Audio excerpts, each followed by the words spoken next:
guys. Ooh. Yeah, when I first moved to Vegas a couple years ago, and I was living in this house with a bunch of other roommates, and then one of the roommates was this Japanese guy, and he'd been there for a couple years, you know, and he didn't really talk to anyone, but he'd feed all the pigeons, you know, all of them. And so when I got there, every time I go outside, I'd be mobbed by like 40 pigeons and shit, you know. I'm like, yeah, pigeons, leave me alone, you damn racist pigeons. Yeah, one of my buddies, you know, he's white, like, he's real white, like, I think he's like part albino or something. And he's so white when he goes to my house, like, all the plants start growing in his direction. And, you know, whenever I have sex, like, I never last as long as I'd like to, you know. I'm always like, come on, Dick, hang in there, you know. And my dick's always like, nah, screw this. Yeah,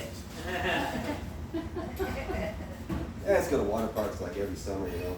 But one summer when I was 16, I had a real traumatic experience that I thought going. Yeah, it was the raging waters, and I was waiting in line on these stairs, and I look over, and then the girl next to me, she's about the same age as me, but her boobs are like right in my face, you know, and it's like cold and like windy and stuff, so her nipples are like popping out and shit. So I was like, oh crap, so I turned, but then this girl here, her face is like right near my junk, you know. I'm already got like a partial boner, and then the girl, she started yawning.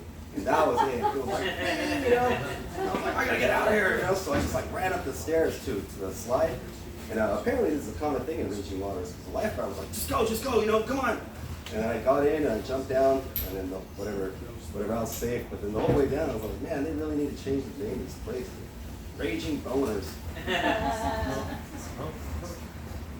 Why didn't the oyster share his food? You shellfish.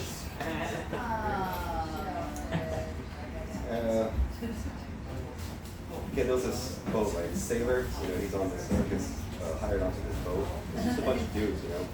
And after about 6 months, he's talking to his buddies, like, hey, when are we gonna go back into the fort? You know, I'm starting to get horny here. And the guy's like, oh no, we're not going back and forth for like another 6 months. He's like, what the hell? I can't wait that long. He's like, well, have you tried the barrel? So I was like, no, what's that? So he takes me to this room. There's a barrel there, right? He'll pull in it. He's like, here you go. So like, he's like, all right. So he starts fucking the barrel, and it works really good, you know. It's like, wow, this is amazing. You know, I'm gonna use this every day. The guy's like, well, every day is Sunday, right? Like, oh, you can't use it on Sunday? Well, you can, but Sunday's your day in the barrels. What do you call a guy that can make a business suit real fast? What? Taylor Swift. Yeah, I think Gay Pride Month needs a mascot. And I think I got the perfect one. The flamingo, right? They're pink, they love to dance, and they're like a non-predatory, peaceful type of bird, you know? They eat like brine shrimp and whatever, algae, but nobody gives a damn about brine shrimp. And you know what a group of flamingos is called? They're not called a flock. No, they're called a flamboyance. And how gay is that, right? And even the name flamingo is flaming O. Flaming O? It's just a burning butthole. And you know, whenever a guy like brags about how big his dick is, you know, it's usually the opposite, right? You just got a little small dick, right? It's got this guy the other day. He's like, oh yeah, man, my dick's so huge, you know, I'm like a horse. I like, yeah, right. Well, like a seahorse. And you know, I think Shaquille O'Neal's like the happiest man on earth, right? He's always so jolly, and like everyone just loves him, you know. I think because no one's ever messed with him. You know, like how are you gonna bully someone who's so tall that it's crotches in their face, right? It's like, hey Shaq, give me your lunch money. Never mind. I was watching this thing, these billboards all over Hollywood about this blind mountain climber that climbed to the top of Mount Everest. Pretty inspirational, you know. But I was thinking, well, how did he know he was on top of Mount Everest? Well, you know, it's good just right over there at the top of Mount Whitney, you know.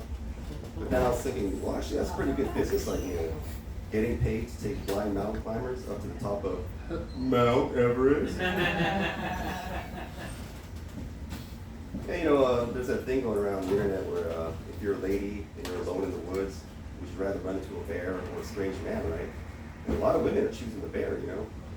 But I think that's just ignorance of bear knowledge. Because I ran into a bear alone in the woods once. Yeah, they fucked the shit out of me.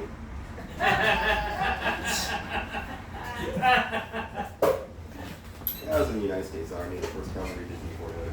It was pretty cool, you know. But it was kind of weird being the only Asian person. Yeah. Every day, people were just looking at me like, are we supposed to shoot this guy? You know, it's cool being in the Army. You know, you get some good benefits. But I'd say the best benefit is the ability to give old men hard dogs. Yeah, old men, they love hearing Army stories, you know. I guess it gives them hope for the future or whatever makes them feel younger. Like if I meet some old man in a park and I start telling Army stories, they start coming all over me. You know, scientists this past year, they reported for the first time 2 male humpback whales having sex.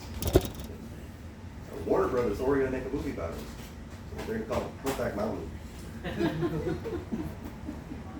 It's weird how language changes over time, right? Like nowadays, if a guy came up to me and told me he was gonna blow my brains out, I wouldn't be sure whether to run away or pull my pants down. And you know, the NFL is one Asian player, and he's a kicker. You know, could you not find a more racist position for this guy? Well, you're gonna have to go out barefoot in a karate uniform? I was watching this Bigfoot show the other day, and it struck me as how dedicated these Bigfoot hunters were. And, you know, they're so devoted to something. It might not even be real. It's like comedians in their careers.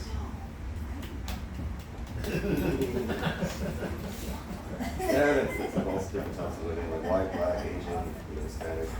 In my opinion, Asian women give the best blowjob. If any of you ladies like to prove me wrong, meet me in the bathroom later. Yeah, I was eating pizza the other day. Yeah, eating pizza by yourself is kind of depressing, right? Yeah, it's like eating cake or getting drunk by yourself. Basically like my last birthday. I'll just laugh it up. And you know, comedians will always tell you 2 things, right? They'll always tell you when they just go put on a show. They'll always tell you when they just had sex. That's a big cheap out, right?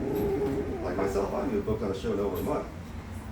But I did get laid last week, so how many of you want to know what I tell you?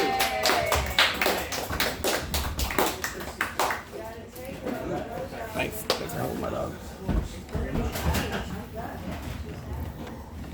I know, it feels like